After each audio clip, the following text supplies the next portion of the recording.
Good evening, viewers. Hope everyone is doing well. Wanted to make a little video here after I ran into a problem for the third time on this 2002 excursion. And this is kind of a video topic that's been on my mind for some time. And I haven't really seen many people talk about it, so I thought I might as well just make this little video, shed the light on a little issue here that I'm having, and open up a discussion, see what people think, and of course voice my opinions on the whole matter.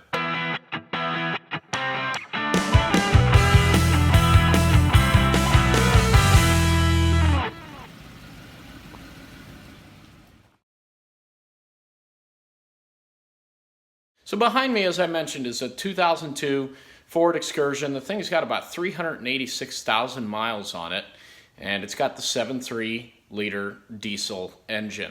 If you have any experience with these engines, you know that the first thing to look for if one comes in for a fuel leak is a little water fuel separator drain valve. There's a little valve on the back of the fuel filter housing that sits on top of the engine. That's the first place to look if a customer complains about fuel leaking from a 7.3 diesel engine.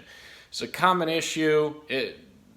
Every single one of them, I bet you, has had this problem, and if it hasn't had it yet, it will shortly. So what happens? The little valve has two O-rings, as you can see here. These are rubber seals, rubber O-rings, and they go on the top and the bottom of the valve here. One is to let the fuel out, and the other is to let the air in to take the place of the fuel that is draining out of the fuel bowl that the fuel filter sits in. Well, what happens over time, especially now with ultra-low sulfur diesel, is those seals get eaten away, and in extreme cases they may be completely gone, and then the vehicle will just start pouring diesel fuel out of the drain line. So what's the fix? It's pretty simple and easy. Most people can do it.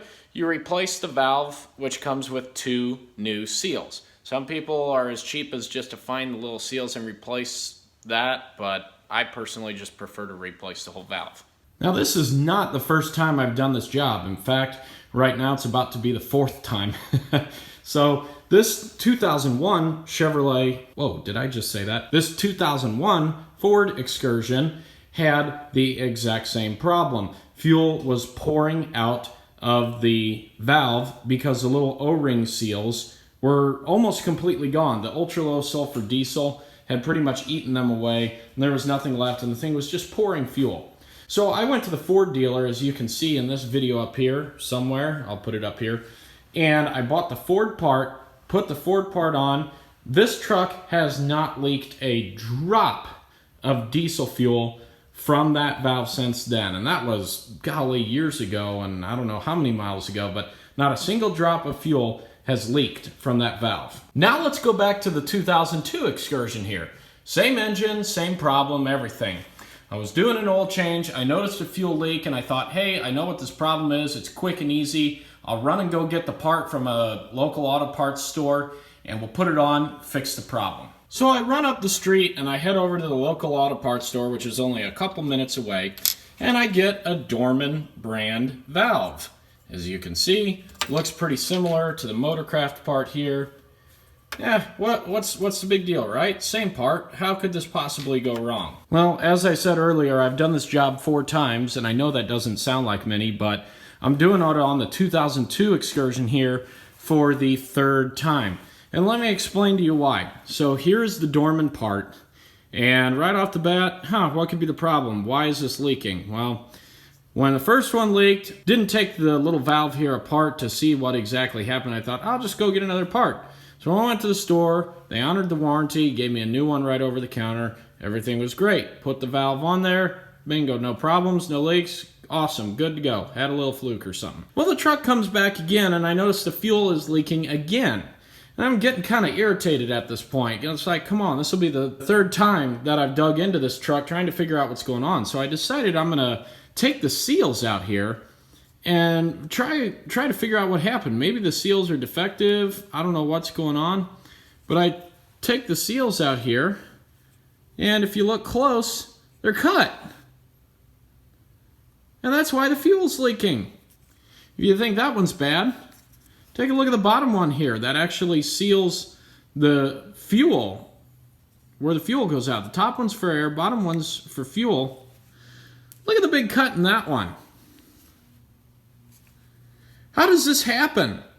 I just installed the valve, and then I turned it to the close position and opened maybe once or twice to make sure it was sealing right. How does that seal get that torn up? It's a brand new part.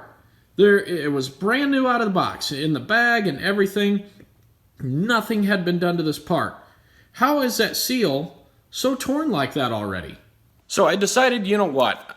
I'm done. I'm done messing with this. I'm not even going to bother taking the part back to the store because I'm just so fed up with it at this point. I'm just going to go get the Motorcraft part, get this truck back on the road, and deal with that valve later. Maybe they'll give me my money back when I head back to the parts store and tell them what's going on. So I went out to the Ford dealer, got the Ford part. There's a part number from Ford.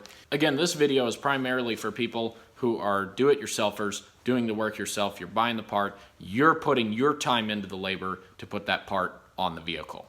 Obviously, if you're going to take your vehicle to another shop and pay them to do the work, you better make sure that their warranty covers both parts and labor. Because if they're going to do the work and buy the parts and you're going to pay them for both, they should warranty both the parts and the labor. There's no reason they shouldn't. Now, I realize that there are some exceptions to this. Some places will do like a half and half or a goodwill. Customer pays this percentage. The shop that did the work pays this percentage, whatever it may be. Sometimes there's different deals like that. But ultimately, when it comes to sending your vehicle somewhere else for work, they should warranty both parts and labor. Simple as that. Everybody who sells parts loves to advertise their warranty. You'll see it all the time. Lifetime warranty, limited lifetime warranty, 3-year warranty, whatever it is, blah, blah, blah. All the parts manufacturers love to advertise their warranty. But if you're going to do the job yourself, what about your time? And here's the question. How valuable is your time? Let's say you value your time at $15 an hour. And that may vary, but let's just say you do $15 an hour, all right? So the Dorman part from the auto parts store costs about 45 bucks. Bought it, took me about maybe a half hour, 45 minutes to install the part in the truck. Done. Goes out the door, everything's great. Now it comes back. I'm not going to charge my friend here again to pull a defective part out that I put in, so of course I take my time, pull it out, run up to the auto parts store, drive back, and by the time I've gotten an exchange part, I've got about an hour, hour and a half into the job. So now I still haven't lost $1 with parts, okay? I haven't lost a single penny. They gave me a brand new one over the counter, didn't have to pay anything extra for that. But what about my time? So again, let's say we're valuing the time at $15 an hour. So you got an hour and a half, that's about $22.50. So now, this $45 part that I got from the local auto parts store has now cost me almost 70 bucks. The Ford part from the dealer cost me $51. So for only $6 more, I could have gone to the dealer, picked up the part, a little bit longer drive, but I would have picked up the part, installed it in the truck, and would have been done with it, had no problems. But instead now, I'm out a couple hours of my time, which again, if it's valued at $15 an hour, now you got 30 bucks added on top of the $45 part from the local auto parts store. Well, now all of a sudden that part's getting around 70 to 80 bucks. When you could have done it for about $50 right here, add your labor into it, now you're at 65, whatever you value your time at. Obviously, if you value your time more, maybe you value your time at 25, 30, 35 an hour, whatever it may be, this becomes more crucial. I'm just using $15 an hour as an example. So if you're still watching, thank you for listening through all that gibberish. Maybe you found it helpful, but that's the point that I wanted to make in this video. Just because you buy a part and it says lifetime warranty doesn't mean it's really going to save you a lot of money in the long run. Take my 2007 Ford F-150 that I put an engine in, for example. I bought Dorman exhaust manifolds because they were about half the cost of the Motorcraft manifolds, and they were only available through a dealer. I couldn't find them anywhere else. So I bought the Dorman manifolds, put them on the engine while it was still out of the truck, made that job a lot easier than doing it while it's in the truck. A year later, they crack. I spend the 8-10 hours, however long that job was, to pull them out, send them back. Rock Auto sent me some new ones for no charge. It was fine. They held up to their end of the deal just fine. And a year later, they cracked again. So now I've got 10 more hours on top of that, even though I'm getting some free parts if I send them back. But once again, I got rid of the Dorman and I went back to a Motorcraft part and haven't had any issues since. So if you want to look at that job, and I value my time at $25 an hour, and now I'm spending $250 every time I got to put new manifolds in my F-150, the Motorcraft manifolds would have paid for themselves twice with all the money that you could say that I lost, or the time that I lost, by having to redo the manifolds in my own truck. So to summarize, just because a part has a lifetime warranty and just because it's cheaper than a higher quality product doesn't mean that it's going to save you money ultimately in the long run. Use your best judgment. I'm not bad-mouthing Dorman parts here. I know I brought them up twice. I'm not trying to bash them.